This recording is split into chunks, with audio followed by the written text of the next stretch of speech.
Hello, hello, hello, and welcome back to another edition of Fanzog, your favorite podcast by your favorite fan. Of course, that is me, Kyle Brinchley, in the house on this Wednesday. It's hump day. Let's go. It's Wednesday, my dudes. June 11th, 91 degrees outside, so I'm very happy to be inside recording with you today. No candle burning because I don't know, candles to me just do not belong in summer. Candles are a fall, winter, even springtime.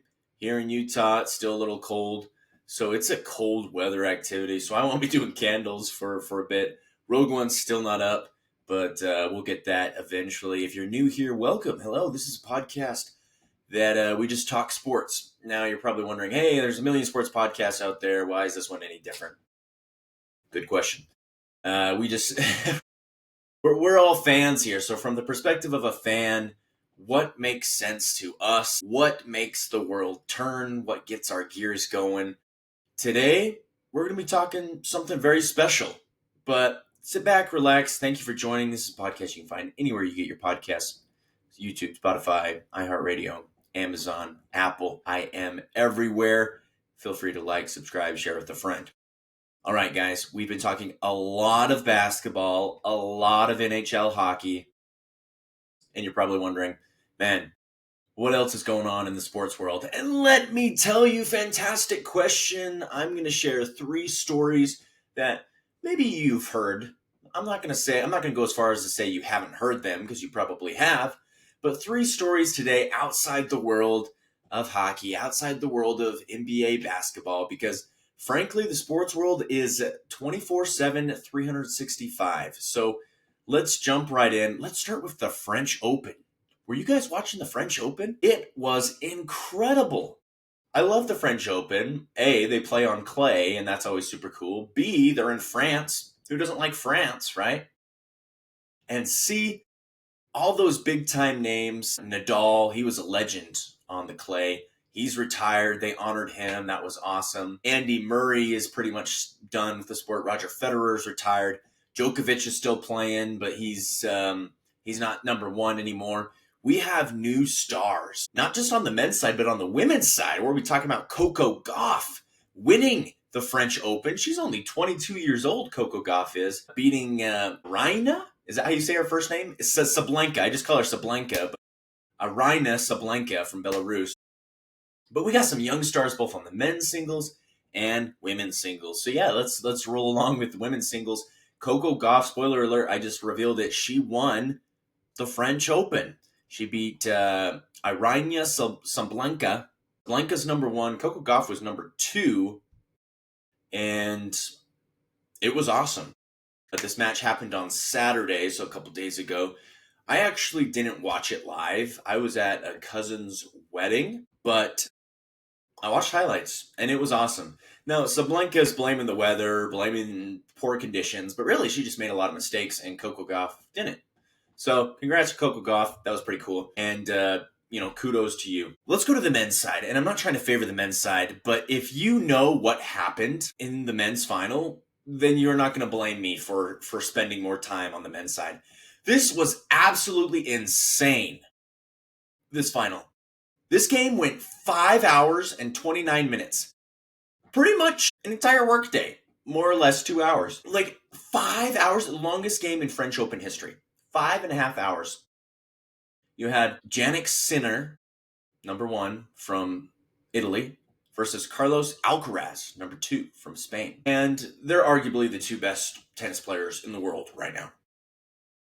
Sinner was suspended for doping last year, so he missed a tournament or 2. But he was back, French Open, facing off against Carlos Alcaraz. And Sinner, so I guess I should back up here if you're not familiar with tennis. To win a game, to win the match, you have to win 3 out of 5. So it's kind of like, how I've been talking about the NBA Finals, I've been talking about the NHL. It's a best of 7, right?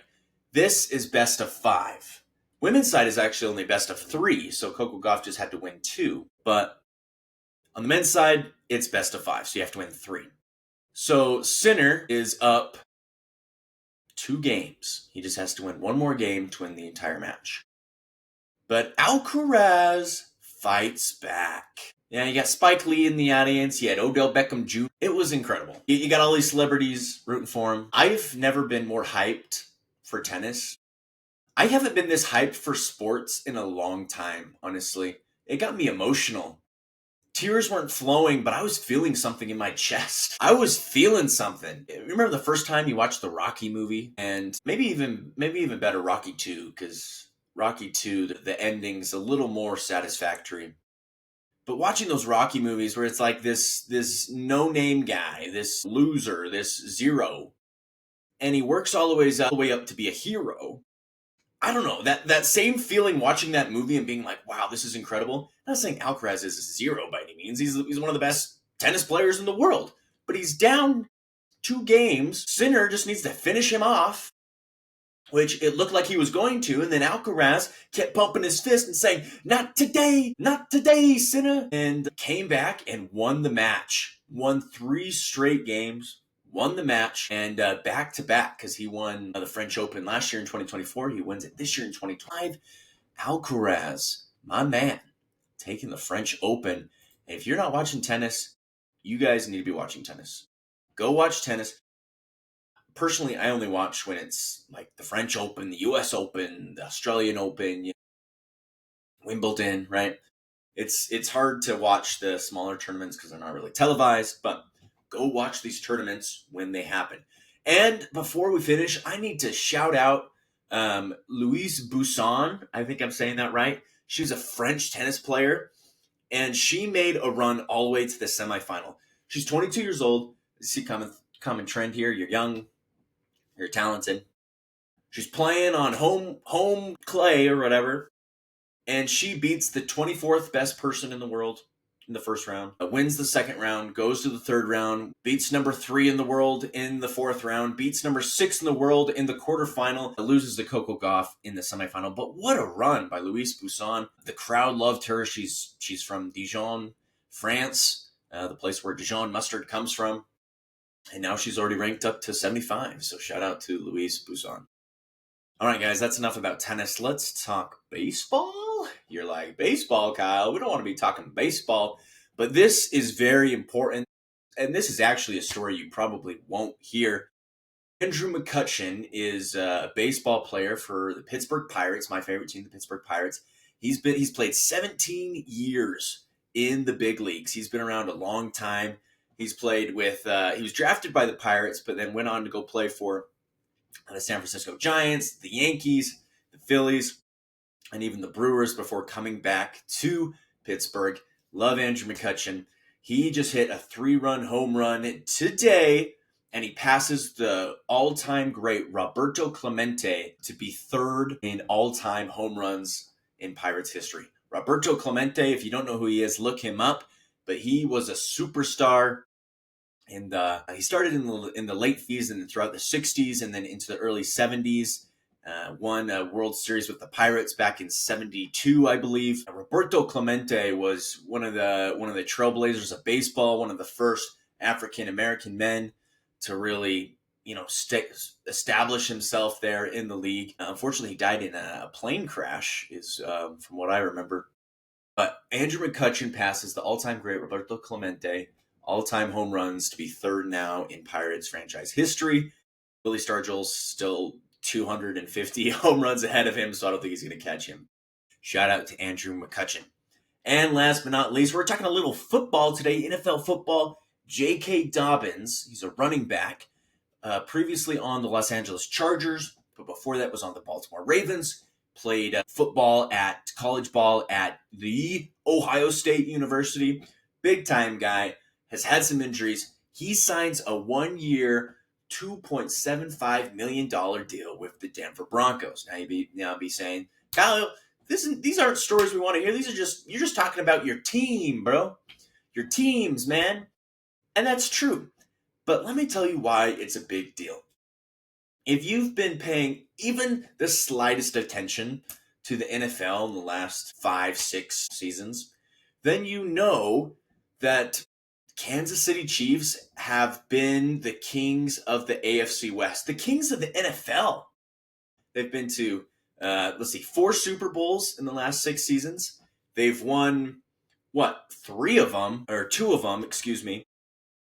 And there really hasn't been a lot of shuffling. They're a new dynasty. They're the new New England Patriots, and I've said that a million times.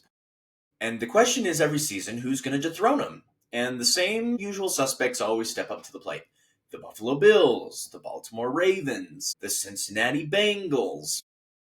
And none of these 3 teams have really been able to slay the dragon. Yes, Cincinnati beat them in 2021 and went on to win the Super Bowl in 2021. But the Bills have never got past them. The Ravens have never got past them. And so these other teams are like, hey, you guys aren't taking down the Kings. We're going to try to go for it. So you got teams like the Los Angeles Chargers. You got teams like the Denver Broncos who are coming after them. Denver Broncos 2 years ago with Russell Wilson were absolutely abysmal. And then they get Bo Nix. They make the playoffs in his rookie season, go 10-7. And then they go out and sign all these free agents. All of a sudden, everyone wants to play in Denver because Denver's a contender.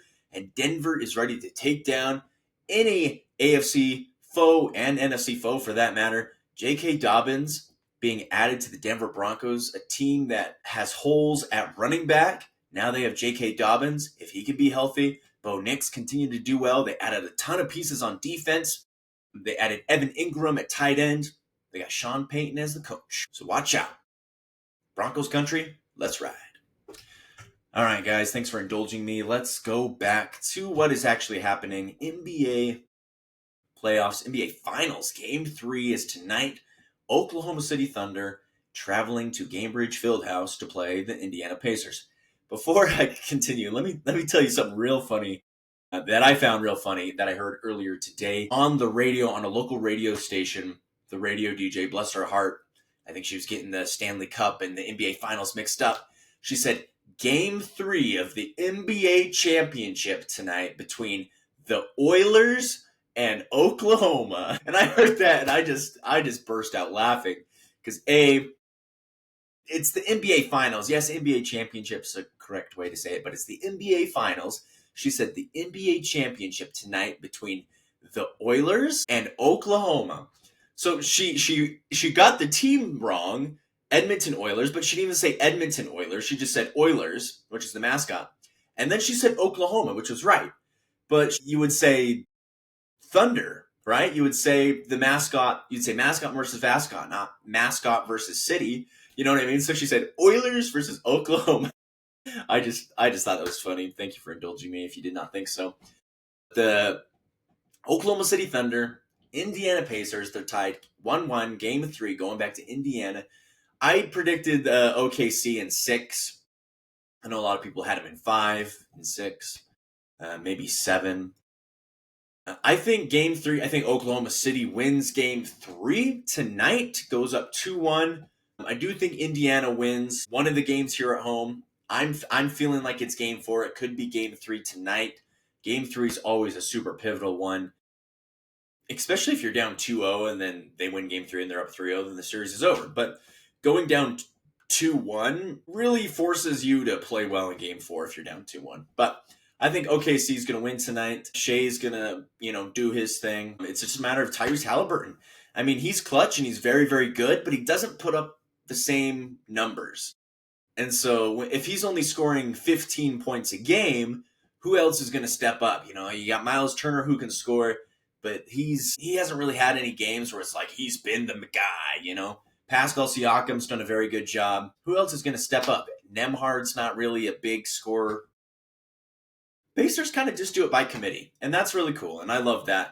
But they're going to need to bring their A game tonight against the OKC Thunder. I have Oklahoma City winning. I don't know, probably a close game, but at the end they pull away. So OKC by 12 points. And let's go to the NHL. Now, see, I have a roommate who's a big Edmonton Oilers fan, so I got to speak quiet here so he doesn't hear me trashing the Oilers. I'm not going to trash him, but the truth is hard sometimes, and he's accepted that. The Edmonton Oilers are now down 2-1, and I think the Florida Panthers have all the momentum in the world. Unless Connor McDavid can pull his team out of the veins of the earth, out of the oil fields, and put them back up on top of Alberta, I think the Florida Panthers are going to win this game. Well, they'll win game 4 and go up 3-1. Honestly, I think the Panthers win in 6. I'm going to give them 6. I think Edmonton wins one more game. I'll give Panthers in 6, but Panthers going to repeat. They're looking good. The Kachuk brothers are not giving a Kachuk about anything. And just does not look good for the Edmonton Oilers.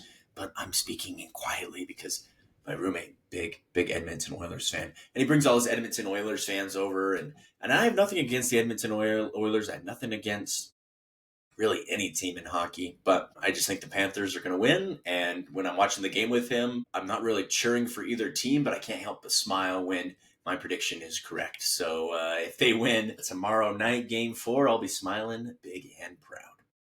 All right, guys, that is all I have for you today here on Fan Talk. Thanks for tuning in. If you're watching on YouTube, please leave a like, comment, subscribe if you feel inclined. If you're on Spotify, please leave a review as well. I would love to get some honest feedback. I've been doing this podcast for about 2.5 years now, and honestly, it's so fun.